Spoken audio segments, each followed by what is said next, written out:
Hello everybody, I am Fedora Gamer, and welcome to a special episode of Free Game Friday. Seeing as Ludum Dare just recently wrapped up, and there are so many games that were submitted to Ludum Dare, as there always is, and given the nature of these games being generally small games since they are made within 2 days, I figured I would show you 3 in this episode of Free Game Friday rather than just 1 game. First game we are looking at is Escape the Underdeep by George Broussard, something like that. Yeah. Anyway, this year, if you do not know what Ludum Dare is, it is a game jam that happens several times a year, actually. And based on one theme and 2 days, or the 3-day competition for developers to make a game. This year's theme was You Only Get One. Which, Yogo, I suppose, is what that turns out to be. And the first game we're looking at is Underdeep. It is a roguelike, a dungeon crawling roguelike, which is a pretty obvious use of the you only get one theme, which means you only get one life. It is a roguelike with permadeath. This game has an interesting mechanic though. You can stab through walls, which I'm actually kind of having to do to try to find my way here, which doesn't usually happen on the first floor. There we go. Hey, good, some armor. Did I find a secret treasure room? I found a secret treasure room on the first floor. Because normally there is no armor on the first floor. Anyways, you see at the top there, there's 5 floors to try to get through. Your goal is to get to the 5th floor and get the Sword of Badassery. Literally, that's what the goal is. And then get back to the top. It's a simple goal like most roguelikes. There's the stairs down. Was there any other thing? Hey, there's more armor. This game has an interesting armor system. Up at the top you see my HP and my AC. I can use my shield with the right click to block damage, and it degrades your AC rather than your HP. It also takes 1 AC every time you break a wall. Okay, let's go to where there's actually monsters, and there's quite a bit of them. Alrighty, that is a big horde of monsters. And this game is very unforgiving. Let's not get hit by the web. Let's not get hit by that stupid bat. Block some damage. I'm getting cornered by spiders and I'm webbed, which slows me down. I tried to block the web, but it didn't work. Where did that spider... Okay, I killed it. Okay, go away, please, web. And all that AC I had is almost gone already.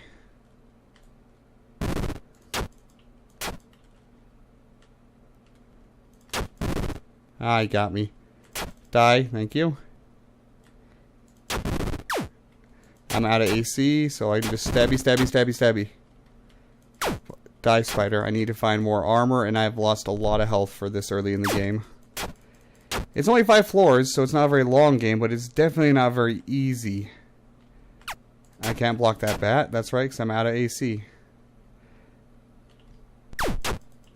I dig the pixel art enemies, the very pixely sword, kind of Minecrafty. It definitely has a Minecraft. It's kind of a Minecraft homage with the ability to break the blocks. It's kind of like it's just a dungeon crawler roguelike with a very minor Minecraft homage in it. Is how I would describe this game. Okay, one thing to do note is that when you have no AC, oh geez, enemies, lots more enemies. I got a health potion there though. When you have no AC, then it doesn't take any AC to dig. It won't prevent you from digging just because you're out of AC, which is probably a very good thing. I also want to go find some armor, though, not some death.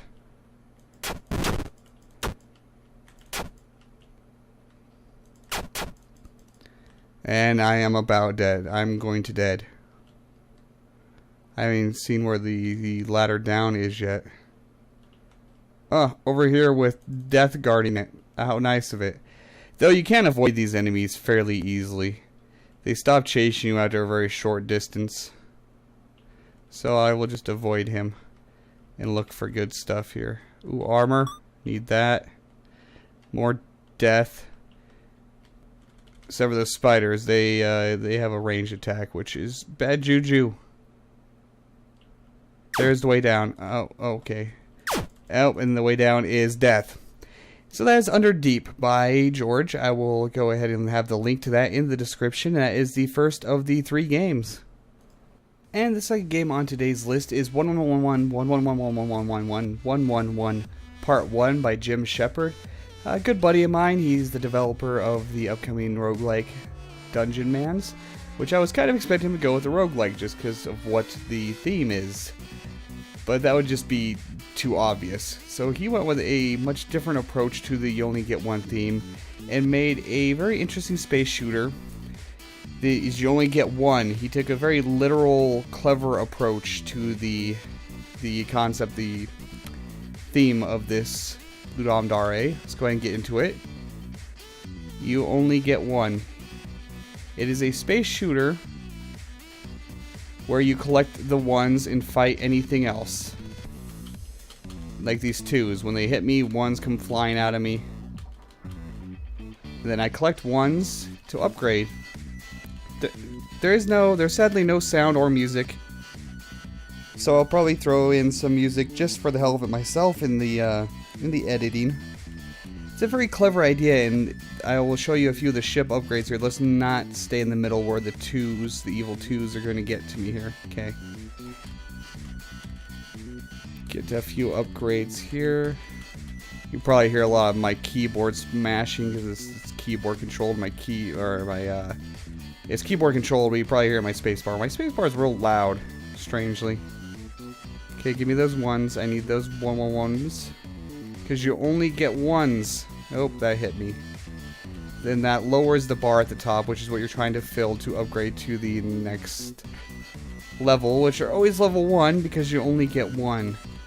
It's a very clever use of the theme. Your ship's a 1, you collect 1s. The higher versions of ships that you upgrade are 1s put together to make beefier, more badass looking ships. And anything that's not a 1 is your enemy. So you only get the 1s. There we go. Now we got the second level ship, which is 2 1s back to back. Very clever sprite art for these ships here. I do wish it had some sound or music, but a 2-day limitation on making games is pretty crazy. And a lot of much more talented than myself people can make some really crazy good stuff in 2 days. Let's see if we can get to at least the next stage. Also, every time you level up, the next number of enemy will start potentially showing up. So we should be able to get some 3s showing up here. Or maybe that's only after the next one. I think the first 2 stages are just the 2s. Okay, turn around and blast all those evil looking 2s. They're space mines pretty much. Okay, now we are up another rank. And now 3s should start showing up, and each of the different number for an enemy is very different, very unique, and increasingly more dangerous. As you can see, these 2s are generally pretty passive. And as you rank up higher, the higher enemies will start showing up. As you would... Oop, there's some 3s. They're a little more aggressive. They will jolt at me after they sit there for a while. As you can guess, the number 9 is the highest enemy, the boss, if you will. Somehow I took a little bit of damage there. I'm not sure how. Oh, now we got 5 showing up. We haven't seen 4s yet, but we are getting bigger 1s as drops now.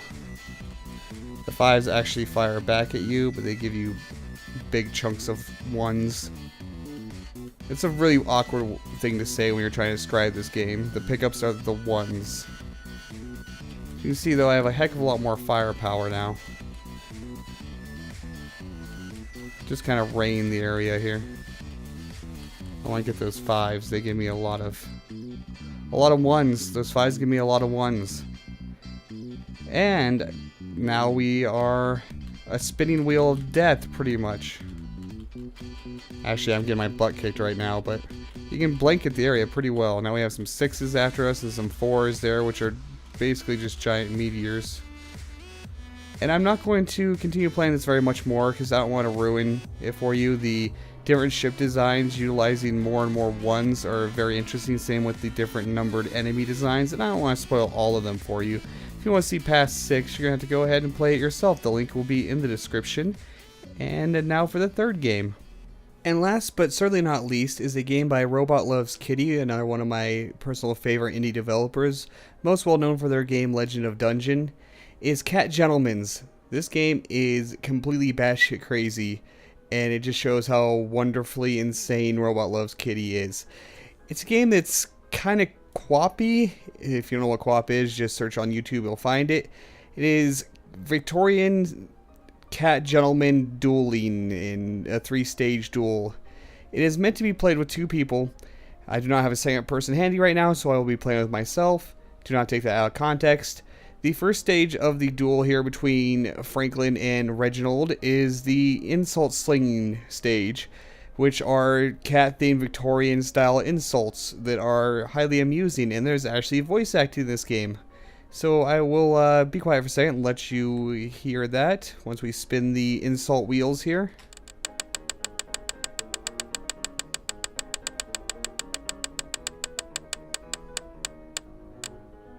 Oh, pardon me. I mistook you for a kitten. You seem hungry. Pity. You'd look great stuff. And that's some cat-themed Victorian insults. Now, the second stage is the glove slap fight stage. Whap, whap, slap, slap, which is actually more difficult than it looks because of the glove physics. Come on, glove. Slap, slappy, slap, slap, slap, slap. These first 2 stages don't seem to actually have an effect on the outcome of the duel. The duel is entirely decided by the 3rd stage. So these are just crazy fun. Now this is where it gets to feel a lot like co-op, except for you cannot fall down, which is a good thing. Here you pace to the end of the field and then turn and shoot at each other. And we will go ahead and do that. It's so hilarious looking. I'm not good at running with Tiger Boy over here for some reason. But the first one gets to the end, then turns around, and then you try to aim. And, oh, look at that blood animation. It's so good. Oh, it's so good. God, I need to get somebody in here at some point and actually play this against somebody. That would be quite entertaining. I'm going to play another round because I want to hear a few more of the cat-themed Victorian insults here.